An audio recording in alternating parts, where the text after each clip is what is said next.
Hello everyone, this is POW Ponder on Weather. In this update, we're going to be talking about Hurricane Sam that's expected to explode into a Category 4 hurricane that then could have potential impacts on the East Coast. So if you're new to the channel, click the subscribe button and notification bell to get all my daily updates to keep you ahead of the storm. So let's get right to it. This is the satellite picture of Sam on September the 24th. And you can see it was just a tropical depression just yesterday. And it already classified for rapid intensification, which is essentially 35-mile-per-hour increase within a 24-hour time span. Now it's a 75-mile-per-hour hurricane. And it's got a lot of outer bands associated with it. It's a small, compact storm. But man, Sam is going to be packing a punch, and it's expected to intensify into a major hurricane just within the next 36 hours. So let's talk about this. Let's look at Sam currently. It is moving west at 14 miles an hour. Yesterday, it was moving at 16 miles an hour. I know that doesn't seem like much, but that's going to play a key role in what Sam might do down the line, because it's expected to slow down all the way to about a 10 miles an hour. So currently right now, it is out here by the Lesser Antilles. It's moving west at 14 miles an hour. It's a hurricane, but it's expected to explode into a major hurricane by the time we just get into tomorrow on a Saturday night, and then potentially go up to a Category 4 hurricane as it actually nears the Lesser Antilles by the time we get into Wednesday morning. So yes, this could be up to 130 mile per hour Category 4 hurricane and remain that intensity over the next 4 to 5 days. So man, Sam is going to be packing a punch. So let's go over the details with Sam and all the other storms. Currently, there is Sam. That's where Sam is located. We've got this feature here, which is no debt. That just won't go away. I wish it would, but eventually it will. Here's another feature off here that has a 40% chance of development. That's expected to lift north and impact parts of Nova Scotia. And then yet we have another tropical wave coming off the coast of Africa here that also has a 40% chance of developing. Notice the Caribbean's fairly calm right now, but I do expect as we go into October timeframe that I think that the Caribbean is really going to be starting to gain its act together. And just like last year, there's probably going to be some formidable storms to contend with. So definitely don't let your guard down if you live in the Caribbean or think this season's over with, because by no means this season is over with. We've got plenty of left on the table for this system to keep track of and be aware of. Because look at the latest guidance. Here's a chart, the newest updated chart from the National Hurricane Center. Take you back all the way from 1944 to 2020. This updates all the hurricanes and storms that were within that time frame of the last 56 years. You can see where we currently are right now on September the 24th. So we've hit peak season, but we still have about 44% left of the tropical season. And a lot of that is in pretty intense part of the season. There's October 1st. So typically by October 1st, over those last 56 years, we've seen 50 hurricanes or tropical storms with that time frame. So average at least one a year just by October 1st. It definitely trends downward, but still October is a very active month. And you can definitely see even into November, we still get another little surge in the middle of November. So by no means is this season over with. We still have another good 6 weeks of very active time frame in the tropics, and I'll be right here every step of the way to keep you ahead of the storm. But now we've got Sam to contend with. All right, so there's Sam. It's out in the middle of the Atlantic, right? And this is the next 7 days. It's supposed to stay out in the middle of Atlantic. It's going to get close to the Lesser Antilles. It's going to get close to Puerto Rico here with its outer bands. But man, there's the intensity guidance. Yes, it is expected to explode into a major hurricane, if not a Category 4 hurricane. And that is what the National Hurricane Center is calling for. literally just by Sunday, the Air Force reconnaissance plane is not even expected to get out there until Monday morning. That's a long flight to get out there. So we won't really have any like drop zone data on this storm until essentially it's probably going to be a category 4 at that time frame based on satellite. So it'll be interesting to see how rapidly this thing intensifies, and by the time the planes are able to get out there on Monday morning and what they find for this storm. And I do feel they're going to be finding a pretty intense storm at that time frame. So let's go over see where Sam is going. So because there's been several hints in the pattern lately where I feel the East Coast is definitely not out of clearance from this storm. There's definitely signs that this thing could fishtail back and probably possibly make impacts to the East Coast. And I'll go over that and how that might play out. So here's the latest tracks of all the hurricanes and all the tropical storms, where they originated and where that 5-day cone is from the National Hurricane Center from September the 15th through October the 15th, on where they originated and where those storms actually ended up going. So this is actually pretty interesting. We actually had some stay south and west and actually impact and go potentially in the Gulf and go into Florida. Most of them have come up the East Coast. Yes, most of them have gone out to sea, but there has been numerous storms that have made impact towards the East Coast within that allotted zone where Sam is right now and where it's expected to be over the next 5 days within that National Hurricane Center cone. So that is some definitely interesting data. And if you recall, Hugo was a big storm where Sam actually originated that hit South Carolina back in '89. So I know you guys remember that storm. And there's actually some semblance in the 500 millibar pattern right now that is a lot similar to what Sam is looking like and what Hugo looked like back in '89. So that is also interesting as well. But so let's go over see where Sam is going. It's all going to be dependent on this ridge of high pressure. I zoomed it up until Wednesday. So by Wednesday, earlier in the week, we've got a troughing system coming out in the west.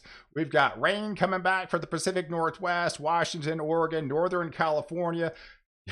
Yes, we got below average temperatures, California. Let me say that again. We got below average temperatures for California. Yes, that's coming. Probably Monday, probably Tuesday, definitely Wednesday. But and then we got rain sneaking back, not monsoon rain. We got healthy rains coming back into Arizona and to New Mexico. West Texas is going to be picking up in the action. And eventually Texas is going to come into play with more rain coming ahead. We've got the ridge building to the north up to the top. That's going to raise the temperatures, these well above average anomalies. But it's also going to be a steering current to where Sam may potentially end up down the road. So let me take you through the parameters here.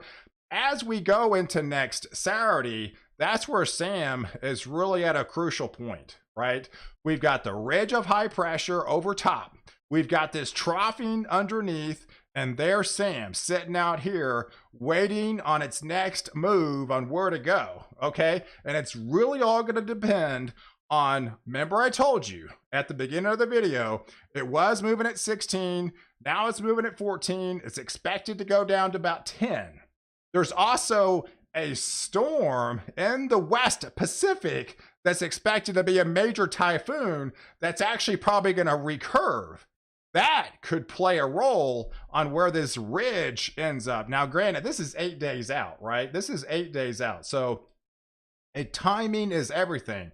The speed of Sam, of how the trajectory, how far west, northwest, those 2 miles an hour, those 3 miles an hour, add up over 24 hours a day and over 4, 5, 6, 7, 8 days. They add up over time. So if Sam is able to slow, this allow the trough to dig a little bit further off to the south, right? Remember what happened with Henri? This is the same kind of setup that Henri had, as Henri was out here, it had a trough out here, and it was able to sneak underneath. And once this ridge was dominant, was able to fishtail this back into the East Coast. Now, a lot of the ensemble member guidance are not picking up on this whatsoever, but that's a possibility that's on the table with all the dynamics, with the speed of Sam and the Western Curve typhoon that's going to be happening down the line. So all this is going to kind of come together. But right now, the latest European model is not calling for that. Watch what happens as we take you through Sunday, just the next day. It has the ridge breaking down. It's got the trough dropping, right? It's got the trough dropping off down to the south, but it's got Sam out here to the north. And as this ridge breaks down, it would pull Sam out to sea. But it's all dependent on the ridge. If the ridge breaks down and pulls back, right? I'm not so sure that I'm not buying that solution just yet. So that's why the East Coast has to be on high alert from this system down the line. We still got a ways away, but by next weekend, late next weekend, we could be looking at a formidable storm off the coast here that could be making potential impacts. So there's a lot of room to play. But yeah, here's the latest ensemble member guidance of the European model.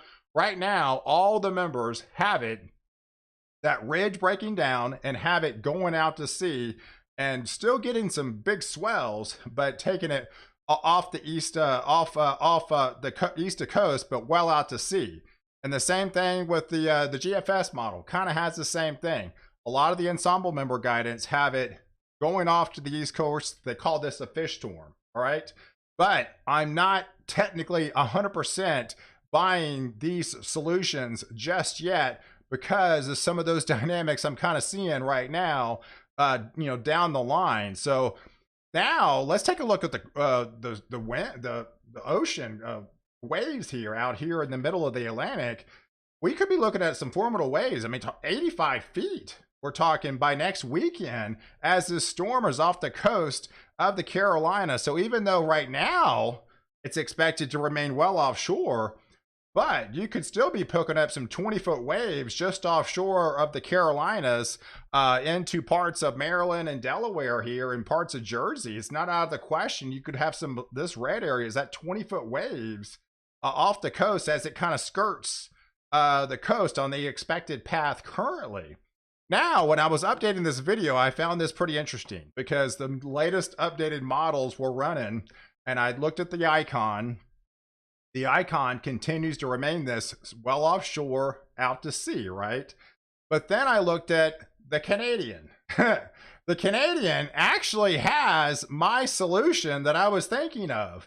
Look what happens to Sam coming up the coast by Sunday. It doesn't have the ridge breaking down, right? If it doesn't break down, it's going to be able to push further north. That trough sinks down to the south, and it's able to buckle Sam to the left, going west, and fishtail it back to the west. And if it's able to do that, we could be looking at a formidable storm making impact on the East Coast. A 971, that is easily a hurricane, if not almost a Category 2 hurricane coming up, Connecticut, Massachusetts, right, New Hampshire, going into Maine here. So, right, so this is definitely an outlier, but there's solutions, there's guidance on the table that we can't just say, hey, this thing's going out to sea, right? Because there's definitely evidence down the line with the slowing system of Sam, the recurvature of that typhoon that's going to be out in the West Pacific, that could play a key role on this strengthening ridge.